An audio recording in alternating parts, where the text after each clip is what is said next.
Окей, днес пробваме Cotton Candy. Cotton Candy. Cotton Candy. Cotton Candy.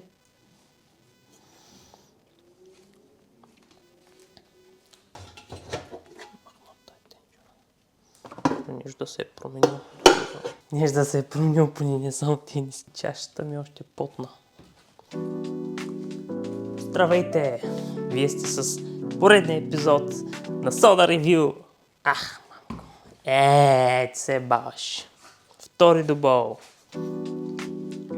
Здравейте! Вие сте с поредния епизод на Soda Review. Днес ще пробваме напитката Queen's Nata de Coco. Тази напитка ми е донесена от Соня от Румъния. Надявам се да е хубава. С вкус на Cotton Candy, което ми звучи много интересно, така че ще го пробваме.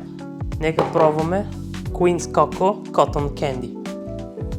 Окей, момент. О, вау! Цялото падна, окей. Go hard or go home. Има и някакви парченца Cotton Candy, предполагам, не знам. Това ми напомня на напитките Aloe Vera, които аз съм голям фен на. Така че да видим това как е на вкус. Аз много ме заинтригува този вкус. Cotton Candy.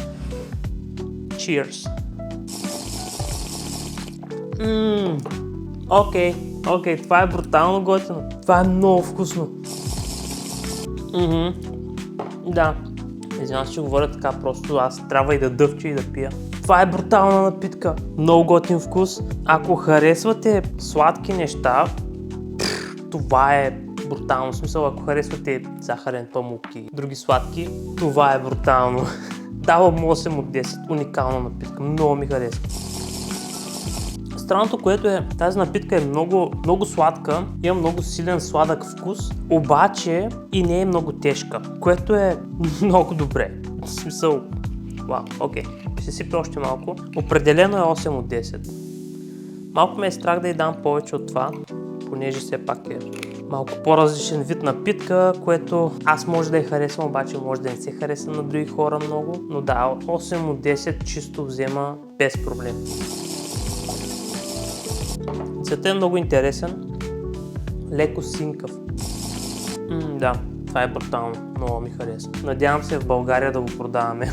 Може би бих отишъл до Румъния пак, за да взема. Не знам какво да кажа. Това ме изненада много. За още Soda Review-та последвайте канала.